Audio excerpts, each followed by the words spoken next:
암이 뭐 별거라고 세리브럴 투스리 지식공장에서 아마도 2021년이 가기 전에 지금 보시는 이 컨텐츠는 책으로도 만날 수 있지 않을까 싶은데 지금 여러분이 열화와 같은 성원을 보내주시고 이거는 영상으로만 보기엔 너무 아쉽다. 이거는 책으로도 좀 봤으면 좋겠다. 이런 이제 성원이 있었으면 좋겠다는 마음으로 일단 이 의학 강연쇼를 하고 있습니다.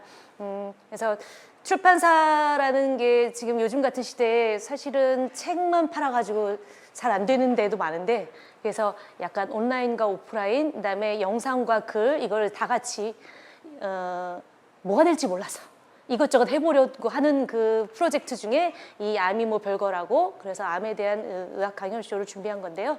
그래서 여러분들이 입소문도 좀 내주시고 또 재밌다 이렇게 해서 댓글도 좀 달아주시고 문제가 있다 이런 것들은 좀 이렇게 보완했으면 좋겠다라든지 아니면 요 강연 끝나고 다시 또 다른 강연도 있으면 좋겠다 이런 게 있으시면 적극적으로 의견 반영해서 하겠습니다. 암이 뭐 별거라고 첫 번째 시간 개요에 대한 얘기했고 두 번째 시간 운동에 대한 얘기를 했고요. 그리고 세 번째 시간 음식에 대한 얘기 오늘 아마도 운동도 일상과 관련됐으니까 음식에 대한 얘기도 뭔가 좀 우리가 그동안에 생각했던 것과 좀 다른 얘기를 듣게 되지 않을까 싶은데요. 이정호 박사님 모시고 이 얘기 마저 듣겠습니다. 네.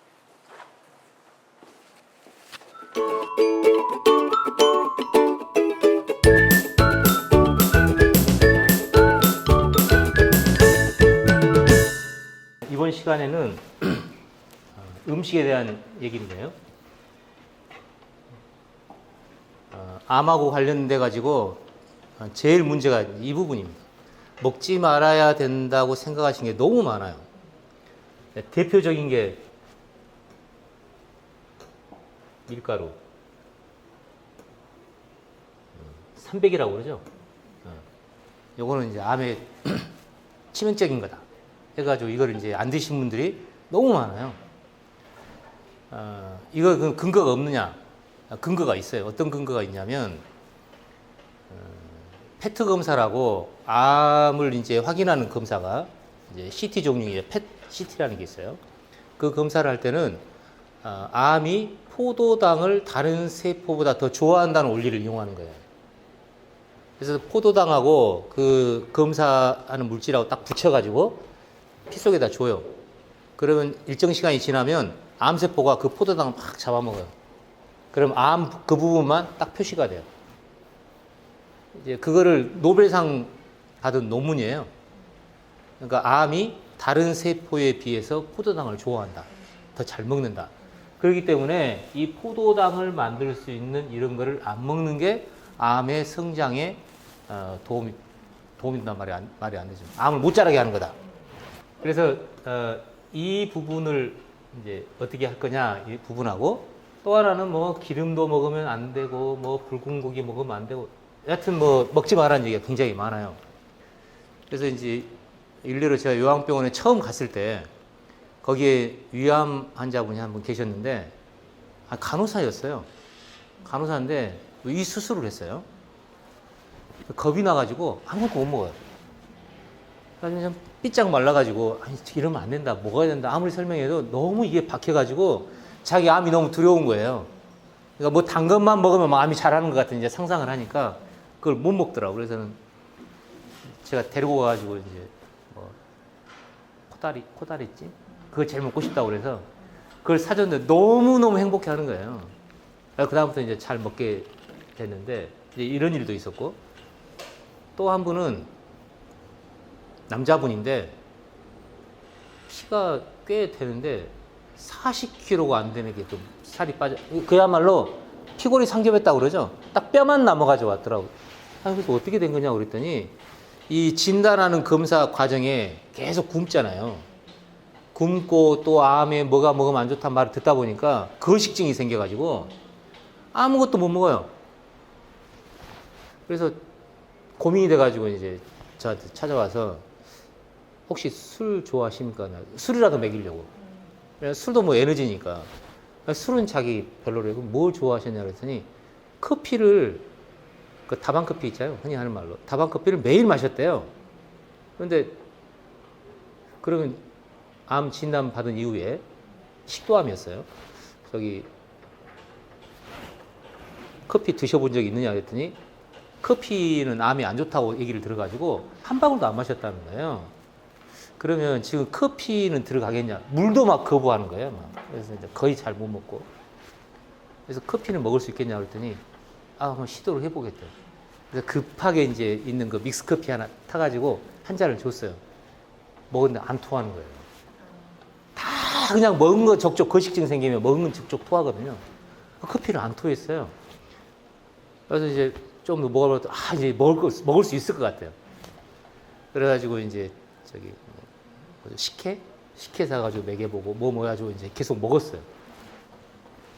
그래서 이 못 먹게 하는 거가 암 때문에 당장에 문제가 되는 것보다 못 먹으면 바로 문제가 돼요. 그래서 이 금기가 제일 문제예요. 기름도 그렇고 붉은 고기도 그렇고. 뭐를 오해하시냐면 연관성하고 원인하고 구분을 못 하세요. 진짜 커피 좋아하세요? 자, 약간 재수없는 얘기인데 이게 가정이니까. TV에 보면 가끔씩 커피를 한 잔씩 하면은 암의 예방에 도움이 된다는 뉴스가 떠요. 그래서 이제 오랜만에 커피를 마셔보려고 예방이 된다니까 이제 집에 그냥 싸구려 커피 먹을 수 없으니까 원두 커피를 마셔야지 해가지고 집에서 준비를 했어요. 뭐 이제 커피 막 뽑는 뭐 기계가 집에 간단히 가정용으로 준비해가지고 딱 준비를 했는데 한 달도 안 돼서 뉴스에 뭐가 나오냐면 커피를 마시면 암이 생긴답니다. 이렇게 뉴스가 떠요. 그럼 먹어야 돼요? 안 먹어야 돼요? 아니 그 커피를 마시면 건강에 도움이 된다는 기사 보고 먹으려고 맘먹었으니까 그 기사 보면 안 먹어야죠. 그 기사 때문에 했으니까. 아니 커피를 마시면 암 예방에 도움된다는 기사가 떴고 네. 커피를 마시면 암 발생이 된다는 기사가 떴어요.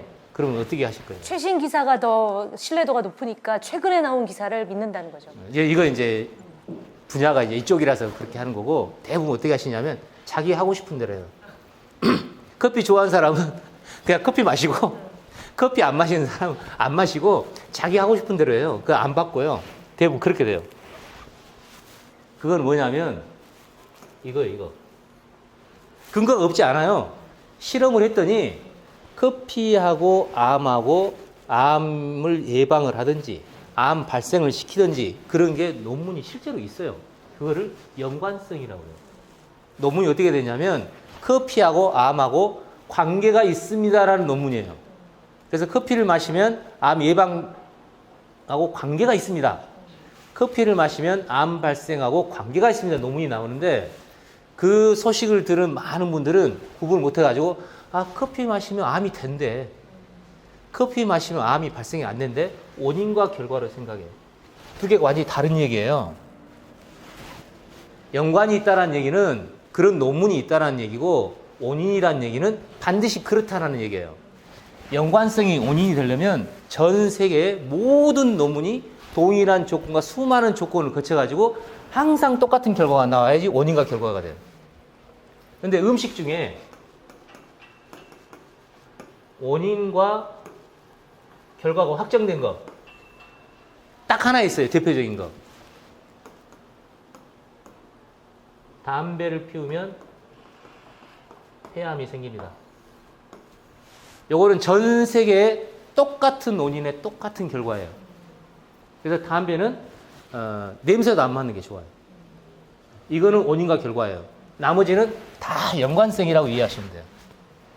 그래서 대부분 암 환자들이 병원에 이제 의사 선생님들한테 물어보죠. 뭘 먹어야 돼요? 다 잘 드세요. 이렇게 설명을 해드려요. 근데 그때는 근데 끄떡끄떡 가가지고 어떻게 하느냐? 이게 참 이상해요. 암에 걸리잖아요. 암만 생기는 게 아니라 귀가 엷어져요. 또 우리나라 특징은 한 사람이 암이 되면 주변이 전부 다 의사로 바뀌어요. 환자가 한 명 생기면 의사가 수십 명이 생겨요. 그래가지고 그 말을 하면 또 그걸 또 들어요. 의사가 말하는 말은 다 이쪽으로 또 이쪽으로 흘리고 나서 주변에 말이야 내가 겪어봤는데 이것도 최고예요. 내가 해봤는데 이렇더라. 그리고 뭐 유명한 사람이 이랬어. 너도 해봐. 그러면 그냥 그걸 또 꽤 교육을 많이 받은 사람도 그것도 휙 넘어가가지고 또 그렇게 해요. 그래서 이 금기가 판을 쳐요. 금기가 도움이 되는 건 있어요. 어떻게 도움이 되느냐? 암에 내가 걸렸어요. 그래서 가만히 생각해 보니까 내가 왜 암이 걸렸을까 막 생각을 할 거 아니에요. 그런데 누가 너 밀가루 음식 좋아하지? 그거 먹으면 암 생긴대. 그래? 그래가지고 밀가루 음식을 원수처럼 생각하지 밀가루 음식을 딱 끊어요. 그게 진짜 도움이 돼요. 어떻게 도움이 되느냐? 그 전에는 자책감이 들어가지고 내가 뭐를 잘못해가지고 암이 생겼다는 자책감에 빠져요. 그런데 이 밀가루에다가 그걸 다 덮어 씌워가지고 밀가루 희생양을 삼아요. 그럼 자기 마음이 편해져요. 그래서 일시적으로 도움돼요. 그런데 밀가루를 안 먹으면 여러 가지 문제가 생겨요. 왜냐하면 자기가 평상시에 밀가루 음식을 먹어가지고 자기 몸을 만들어 왔는데 그걸 딱 끊어버리면 자기 몸 형성이 잘 안 돼요.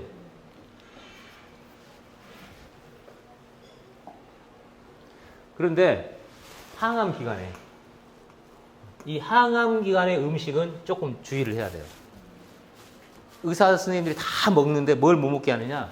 날 것을 먹지 말라고. 자, 그러면 첫 시간에 표를 기억을 해보면 호중구가 있었고 림프구가 있었어요. 림프구 중에 NK셀, T셀, B셀 이게 있었어요. 그런데 NK셀하고 T셀이 암을 죽이고 호중구는 균을 죽인다고 그랬죠. B셀도 균을 죽인다고 그래요. 왜 항암 기간에 날 것을 먹지 마라고 그러냐? 항암제를 딱 맞는 순간 호중구도 죽고 림프구도 죽고 암도 죽고 모든 세포라는 세포는 종류는 빨리 분열하는 세포는 다 죽여요. 그런데 암이 균을 죽일까요? 못 죽일까요? 아니죠. 항암제가. 세포도 죽이는데 당연히 세균 정도는 죽어야지 라고 생각하시는데 못 죽여요. 세균은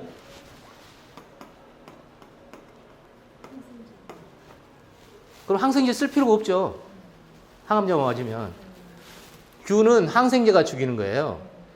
그래서 항암제를 쓰면 호중구가 확 떨어져 버리면 이 호중구는 균을 죽이는데 세균을 죽일 수가 없게 돼요. 암은 또 죽이고 이거 다 죽이는데. 그래서 항암하는 기간에는 림프구가 좀 일을 못해도 항암제가 암을 죽이니까 이거는 별로 문제가 안 되는데 호중구가 떨어져 버리면 균이 문제가 돼요. 그래서 이제 호중구를 따져가지고 한 1000 검사를 항암하기 전에 1000 정도가 넘어야지 1000이 안 되면 항암을 하면 500으로 떨어진단 말이에요. 그러면 내 피부에 있는 균, 내 장에 있는 균에 의해서 바로 문제가 돼요. 그래서 날것을 먹었을 경우에 날것에 있는 세균이나 바이러스가 문제가 되면 폐혈증에 걸려가지고 암 때문에 문제가 되는 게 아니라 그럼 바로 먹으면 위험해져요. 그래서 날것을 먹지 말라는 거예요. 항암이 끝났어요. 그래가지고 이 호중구 수치가 1000이 넘어갔어요. 날걸 드시는 게 좋아요. 그래서 날것을 먹지 말라는 거예요. 그 다음에 또 뭐를 이제 말하는데 이 석류. 석류는 모든 항암 환자가 다 금해야 되는 음식이 아니에요. 유방암 중에 유방암 세포가 암세포가 이제 정상 세포가 암세포로 바뀌어가지고 암이 된다고 그랬잖아요. 그래서 한 종류가 늘어났기 때문에 이 암세포는 특징이 이제 다 똑같아요. 그래서 이 표면의 특징을 조사해 보면 이 암이 호르몬의 영향을 받아서 자라는 암인지 어떤 표적에 관계된 거에 자라는지 확인해 볼 수가 있어요. 그래서 호르몬의 영향을 받아서 암이 자라는 경우는 호르몬제를 차단해 줘야 돼요. 그래야 암이 잘 안 자라요. 이 석류가 여성 호르몬에 관련된 거예요. 그래서 석류를 먹지 말라는 거예요. 이거와 관계없는 사람 석류 먹어도 돼요. 그래서 굉장히 제한된 범위에 있는 것만 못 먹게 해요. 이런 종류밖에 없어요. 그거를 제외하고는 모든 음식은 다 먹어도 돼요. 항암 기간에. 왜냐하면 항암을 하면 이 세포들이 이제 정상 세포도 막 죽잖아요. 빨리 분열하는 건. 우리 소화기관에 있는 이 표면에 있는 세포는 빨리 분열하기 때문에 입도 헐고 위도 헐고 장도 헐고 해가지고 이 장 문제가 굉장히 심각해서 그렇게 잘 먹는 사람이 항암을 몇 번 하면 그냥 입맛이 싹 달아나요. 제가 있는 요양병원이 굉장히 음식이 유명한데 좋다고 그래요. 항암하는 순간 아무 맛이 없어져요. 입맛 자체가 떨어지니까 음식이 좋은 거 소용이 없어요. 그리고 어떻게 되느냐, 인생 음식이라는 게 생겨야 돼요. 다 먹어도 탈 나는데 어떤 음식을 딱 먹어도 탈이 안 나요. 먹혀요. 뭐 입에 잘 맞고. 그런 음식이 두세 개만 있으면 임신 때 입덧할 때 뭐 특별한 음식만 먹어도 견디듯이 이제 그렇게 돼요. 그래서 이 항암 때는 그렇게 입에 맞아야 되는데, 그래서 그래요. 불량식품이라도 먹으라고 그래요. 라면 먹고 싶어요. 먹어야 돼요. 왜냐면 그거 못 먹으면 더 문제가 되니까. 그러니까 따지는 거는 항암이 끝난 다음에 얘기지. 항암 기간에는 입으로 들어가는 게 좋은 거예요. 왜냐하면 별로 못 먹으니까. 그래서 그런 특수성이 있는 기간이기 때문에 이 항암은 할 때는 뭐든지 잘 드셔야 돼요. 단,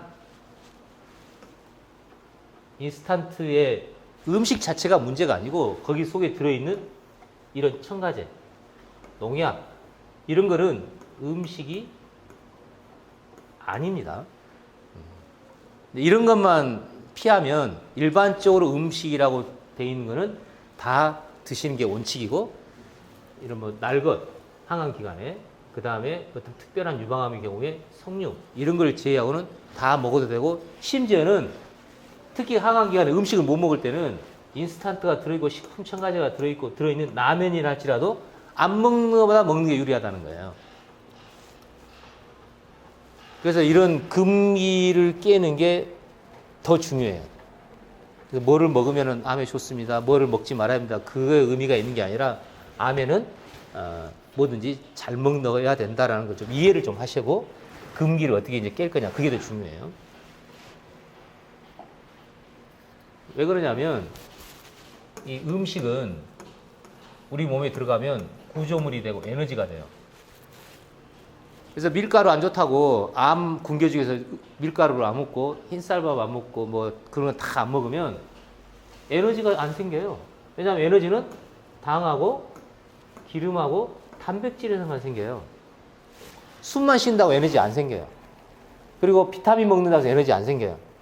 그다음에 뭐 좋다는 뭐 특수한 물질 먹는다고 해서 에너지가 되죠. 에너지는 여기서만 생겨요. 그래서 우리 몸이 암세포로만 뒤덮여 있으면 굶겨가지고 죽여야 되는데, 우리 몸은 암보다는 정상세포가 훨씬 많기 때문에 정상적인 활동을 하려면 먹어야 돼요. 그 다음에 음식이 구조물을 만들어요. 그러니까 암도 음식을 먹고 이 림프구도 음식을 먹어요. 그래서 암만 생각하면 안 먹는 게 맞죠. 굶겨 죽이면 되니까. 그런데 암을 죽이는 림프구도 음식을 통해서 만들어지기 때문에 음식을 뭘 먹고 금하는 거는 진짜 좀 생각을 해봐야 될 문제예요. 그래서 음식이 림프구가 만든 게 뿐만 아니라 우리 온몸 세포를 다 만들기 때문에 음식을 먹어야 몸이 제대로 형성이 되고 정상적인 활동이 가능하다. 그래서 암의 경우에는 뭐를 먹어야 될까? 뭐를 먹지 말아야 될까? 그거보다도 오히려 먹는 음식이 잘 소화가 돼가지고 정상적인 피가 만들어져서 림프구를 잘 만들고, 그 다음에 몸을 잘 형성시키는 먹는 방법이 더 중요해요. 그래서 이 소화기관이 어떻게 돼 있고 음식이 어떻게 되는지를, 그거를 이해하는 게 훨씬 더 중요해요. 소화기관은 그림은 잘 못 그리긴 한데, 이제 입을 통해 가지고 여기 들어가면 이걸 이제 식도라고 그러죠. 그래서 이제 위가 이렇게 있고, 그 다음에 이제 소장을 지나 가지고, 그 다음에 아까 운동 시간을 공부했던 이런 대장으로 이렇게 돼서 이렇게 가요. 그런데 여기서 중요한 게 혀부터 사실상 소화기관이에요. 왜냐하면은 음식을 잘 소화라는 거는 먹은 음식을 혈관 속으로 얼마나 제대로 되게 이제 만들어 줄 거냐, 음식 형태를 만들어 줄 거냐 문제니까 혀부터 중요한데, 이 혀가 좀 제일 중요한 거는 오래 많이 씹어가지고 침이 많이 나와서 여기에 음식이 침하고 많이 섞여가서 들어가는 게 가장 좋은 음식이 만들어진 방법이에요. 그래서 여기서 결정이 반 이상이 결정 나버려요. 그러니까 이 소화기관은 이 식도부터 시작해가지고 대변 보기 직전까지 항문 그 위쪽에 있는 모든 소화기관은 내 말을 안 들어요. 입으로 들어갈 때만 내가 조절할 수 있고 나가는 것만 내가 조절할 수 있어요. 그 외에는 내가 조절할 수 있는 게 하나도 없어요. 그 원리를 위해서 조금 이제 편리를 받을 수 있지만 그래서 이 부분을 어떻게 해줄 거냐가 소화를 결정한다고 보시면 돼요. 근데 제일 안 되는 게 좀 많이 씻고 싶은데 오래 씻고 싶은데 꿀떡 삼켜버리죠. 그래서 그거에 이제 범인을 찾아야 돼요. 음식 종류를 뭐 먹고 안 먹고도 뭐 의미가 있겠지만 이거보다는 어떻게 이제 잘 먹느냐인데 잘 먹는 거는 오래 많이 씹어가지고 침을 많이 섞어서 삼키셔야 되는데 그게 안 되는 이제 범인을 이제 물어보면 대부분 대답이 어떻게 하느냐. 아, 나는 오래 먹고 싶은데 속에서 잡아 당긴다고 그래요. 그 다음에 나는 습관이 돼가지고 안 고쳐져요. 그래서 다 이제 속하고 자기는 급하고 습관이 돼서 이렇게 이제 얘기를 하시는데 실제로 보면 얘가 범인이에요, 얘가. 혓바닥이. 혀가 뭐가 문제냐면 요 반을 기준으로 해가지고요. 혀는 사실상 둘 다 문제입니다. 나가는 것도 문제고 들어오는 것도 문제예요. 왜 그러냐면 말이 머리에서 출발해서 혓바닥으로 오르잖아요. 여기 오는 순간 못 주워 담아요. 뱉은 말을 못 주워 담는다 그러죠. 뱉은 말이 아니라 혓바닥에 오는 말은 못 주워 담아요. 그래서 어떻게 되냐면 의식을 해요. 아, 이거 말하면 안 되는데 여기 오면 나가버려요. 그런 경우가 많을 거예요. 분명히 여기서는 이제 출발했어요. 아, 혓바닥까지 왔어. 그래서 이거 하면 안 되는데 나간 걸 못 주워 담는 게 아니라 혓바닥에 오는 건 통제하기 힘들어요. 나가버려요. 들어가는 것도 마찬가지예요. 들어가는 거 어떻게 되어 있냐면 혀를 기준으로 해가지고 여기 이제 이가 이렇게 있어요. 있으면 요 반 해가지고 이 앞쪽에 크기를 지을 수 있어요. 많은 분들이 혀 그러면 맛본다, 말한다, 꿀떡 삼킨다 이것만 하는 줄 아는데 혓바닥이 크기를 다 쳐요. 그러니까 머리카락이 혓바닥에 올라가면 다 알잖아요. 그렇게 아주 가는 것도. 그래서 쌀 한 알, 그 다음에 반 알, 반에 반, 올려면 어떤 게 이게 한 알짜리인지 반 알짜리, 이거 다 혀가 구분해요. 그런데 반을 넘어가는 순간 여기는 구분이 안 돼요. 그래서 혀 끝에서는 구분하는데 여기 넘어가는 순간 꼴딱해요. 그래서 요령은 이로 씹으셔가지고 씹고 나면 이제 혀로 떨어질 거 아니에요. 떨어지고 뒤로 떨어지면은 꿀떡 삼켜버리니까 훈련을 어떻게 하셔야 되냐면 여기서 바로 삼키면 안 되고 반드시 앞으로 내밀어가지고 혓바닥 끝으로 만져봐서 제대로 씹었느냐 안 씹었느냐 여기서 검사를 해야 돼요. 이 나가는 말은 여기서 검사하기 잘 안 돼요. 근데 삼키는 거는 검사가 가능해요. 그래서 검사해가지고 거의 혀가 이 음식이 안 만져질 때까지 거의 물이 되도록 씹어가지고 삼켜야 침하고 제대로 삼켜요. 이거를 연습하는 게 굉장한 운동이에요. 요것만 통제를 할 수 있으면 굉장히 많은 거 통제할 수 있어요. 이거 설명드려도 이제 이따가 저녁 먹거나 할 때 숟가락 딱 넣으면 입에 넣고 없죠. 그냥 입에 넣어가지고 몇 번 씹으면 없어지는데 기억이 나시거든. 한 숟가락부터 하셔야 돼요. 아, 오늘 안 됐으니까 다음 식사 때 해야지. 평생 못 해요.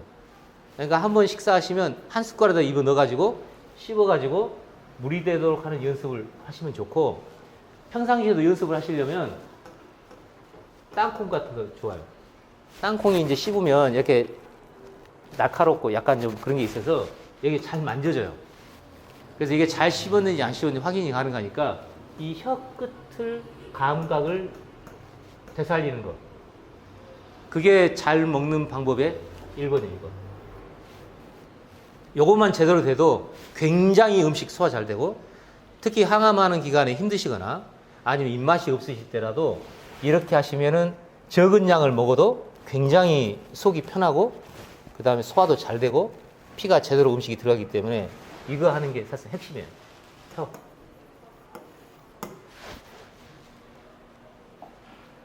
그 다음에 이제 위 문제인데요.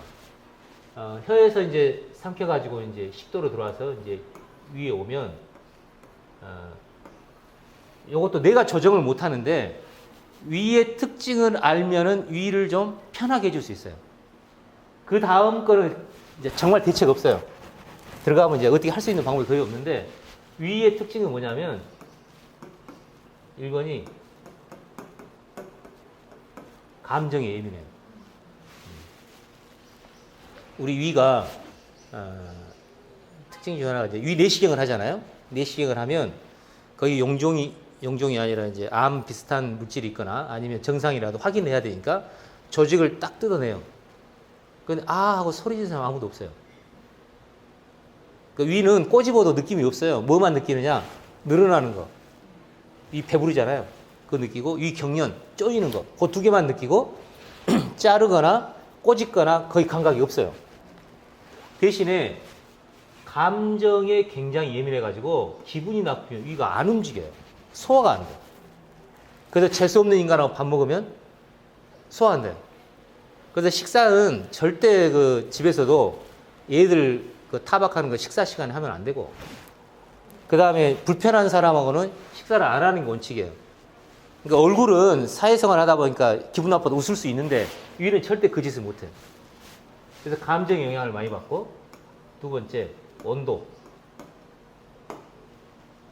위는 차가우면 안 움직입니다. 이제 남학생들 뭐 이제 그런 저도 이제 그렇고 운동 한참 축구하고 운동하다가 목이 말라서 수도가에서 물을 쫙 먹고 뛰면 뱃속에 출렁출렁 소리가 나요. 왜냐하면 찬게 들어가니 위가 서가지고 물하고 위하고 부딪혀서 나는 소리예요. 그래서 온도가 돌아오면 물이 다 내려가서가 아니라 같이 움직여서 소리가 안 나는 거예요. 그리고 얘들 식사 다 하고 나서 이제 디저트로 아이스크림 주죠. 근데 아이스크림 적당히 먹으면 좋은데 많이 먹잖아요. 아이스크림이 벽에 딱 발리는 순간 이가 딱 서버려요. 그럼 당장에 이제 뭐 소화 안 된다고 난리예요. 그래서 온도가 중요해요. 그래서 사람의 성격은 뜨겁거나 차갑거나 확실한 게 좋은데 위는 미지근한 게 좋아요. 성격은 미지근하면 좀 답답하겠지만 위는 하여튼 온도를 맞춰줘요. 그 다음에 이제 하나 특징이 식사 종류인데, 자, 위가 채식이 소화가 더 잘 될까요? 육식이 소화가 더 잘 될까요? 보통 저런 질문이 나오면 육식일 경우가 크죠. 상식을 뒤집는 질문을 하실 가능성이 높으니까. 그 위는 소화 얘기 나오는 게 위산이 나와요. 위산. 위산이 뭐냐면 염산이에요. 그 집에 하수구에 머리카락 막히잖아요. 그러면 뭘 붙여? 뭐 트랩봉인가 뭔가 붙죠. 그게 염산이에요. 염산을 부으면 머리카락은 녹습니다. 단백질이니까. 그런데 야채는 흐물흐물해지지 안 녹아요. 그래서 위에 가면 야채는 안 녹습니다. 고기는 녹아요. 고기도 계란도 이제 날계란이면 이제 소화가 잘 되고, 많이 익혀가지고 단단할수록 소화가 늦게 돼요. 그래서 날 것일수록 소화가 잘 돼요. 그 다음에 야채는 소화가 위에서는 안 됩니다. 예. 그래서 이걸 어떻게 할 수 있냐면, 이 야채도 지금 많이 이제 보편화돼서 그러는데, 서양 음식의 야채는 별로 씹을 게 없어요. 뭐 샐러드 보면 입에 넣어가지고 뭐 그렇게 하면 다 녹아버리잖아요. 근데 우리나라 야채는 다 세요. 김치, 뭐 배추나 무는 말할 것도 없고, 미나리, 시금치, 콩나물, 이거 대충 씹어 삼키잖아요. 위에 가면 하나도 안 녹아요. 그냥 둥둥 떠다녀야 넘어가는 거예요. 그래서 급하게 먹으면 좀 이런 표현이 뭐하지만 대변에 그냥 먹은 그 야채가 그냥 별로 모양이 안 변한 상태로 이제 나오는 경우도 있고, 그게 안 녹아서 그래요. 근데 기름이나 저기 고기, 단백질 종류는 다 녹아버리거든요. 그래서 특히 야채 우리나라 이 음식이 좋긴 한데 위에는 별로 불편해요. 그래서 위내시경을 언제 제일 많이 하시게 되냐면 여성들 같은 경우는 김장 담그고 겉절이 많이 드시고 나서 일주일 안으로 내시경하러 많이 와요. 왜냐하면 겉절이는 잘라서 먹질 않고 찢어서 먹죠. 또 그게 맛이라고 딱 찢어가지고 먹으면 맵잖아요. 그럼 꿀떡 삼켜요. 그러면 안 돼가지고 여기 위에서 12장 넘어가는 이 부위에 그냥 쑥 내려가질 않아요. 우리가 밥 먹고 나서 거꾸로 매달아도 대변이 나오거든요. 그게 뭐 중력에서 밀려서 내려가는 게 아니라 연동 운동에서 밑에서 잡아당긴다고요. 그래서 겉절이나 뭐 그런 거 많이 먹으면 여기 있다가 여기 들어갈 때 수세미하고 똑같아요. 쫙 잡아당기면 여기가 다 상처가 나요. 그래서 그런 부분 내시경 해보면 진짜 여기에 이렇게 줄이 이렇게 가 있어요. 빨갛게 벗겨져가지고. 제일 치료가 뭐느냐? 침 바르면 금방 나아요. 그래서 뭐 이제 약도 주고 뭐 이제 하긴 하는데 잘 씹어가지고 하면은 금방 치료됩니다. 왜냐하면 세포 회복력이 빨라서. 그래서 위는 뭐 가벼운 야채 종류는 상관없지만 그런 센 야채, 우리나라 많이 먹는 이런 야채 종류는 소화가 안 되고 육식이 훨씬 더 소화가 잘 된다. 요 몇 가지만 주의하시면 소화는 별로 그렇게 문제가 안 생겨요. 특히 이제 암이 있는 경우에는 밥맛이 없고 뭐 이렇게 하기 때문에 이 위하고 이 혀하고 잘 응용해서 하셔가지고 먹는 방법을 잘 조심하시면 훨씬 더 식사하는데 이제 편해져요. 그래서 뭐를 먹어야 되니 안 먹어야 되니 그런 금기보다는 먹는 방법에 신경을 쓰시는 게 음식에서는 굉장히 중요하다. 그래서 음식을 정리하자 보면 이 금기를 깨는 거. 그 다음에 음식은 몸을 형성하고 특히 림프구나 이 면역에 도움되는 이 세포를 만드는 게 음식이기 때문에 뭐를 안 먹어야 된다든지 그런 거에는 좀 넘어가지 않았으면 좋겠고요. 그래서 잘 먹어서 잘 씻고 많이 씻고 그다음 위를 잘 조절을 해줘가지고 잘 먹어서 몸을 잘 형성하는 게 음식에는 중요하다. 이렇게 이해하시면 되겠습니다.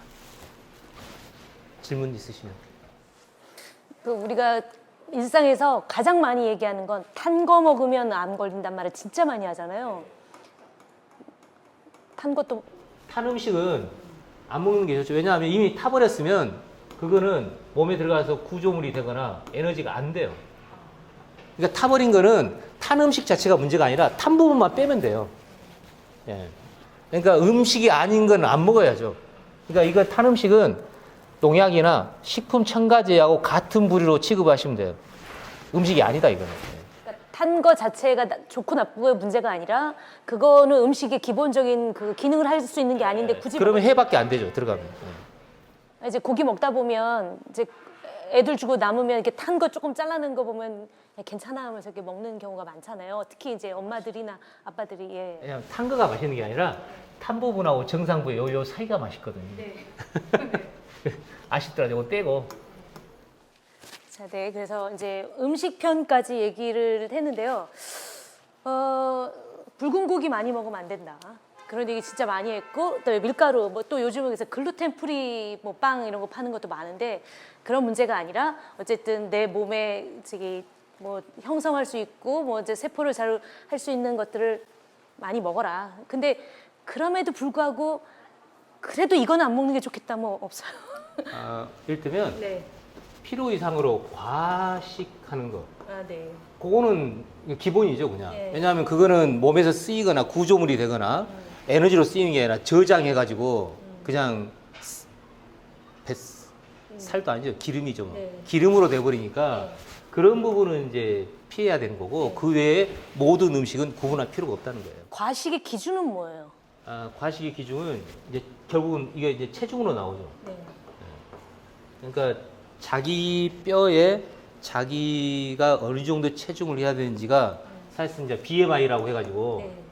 흔히 통계를 내가지고 하긴하는데 이거보다는 자기가 가볍게 몸을 움직일 수 있는 게 어디냐 이거예요. 예를 들어서 레슬링 선수 보면은 이거 BMI 측정을 하면 이거 완전히 비만이죠. 네. 근데 바짝 마른 사람이 있어요. 근데 두 사람이 바짝 마른 사람 기운이 없어요. 비실비실하고. 그 다음에 이 사람은 가볍게 움직일 수 있어요. 그래서 이 체중이 많이 나가냐 안 나가냐도 중요하겠지만 더 중요한 거는 자기 몸을 자유롭게 쓸 수 있느냐면 훨씬 더 중요해요. 가볍냐 무겁냐 기준은.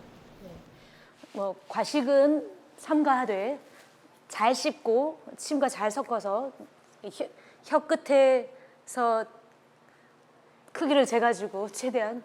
근데 저도 속에서 자꾸 잡아당겨가지고 자꾸 넘어가는데 어쨌든 습관을 그렇게 들일 수만 있으면 정말 더할 나위 없이 좋겠다는 생각은 들었습니다. 음식편 마무리하고요. 사실 가장 중요하다고 어쩌면 이게 개인이 하기 어렵다라고 말씀하셨던 네 번째 편 이제 마음 관리 부분 남았는데요. 이거는 또 다음 시간에 또 청해서 듣도록 하겠습니다. 감사합니다.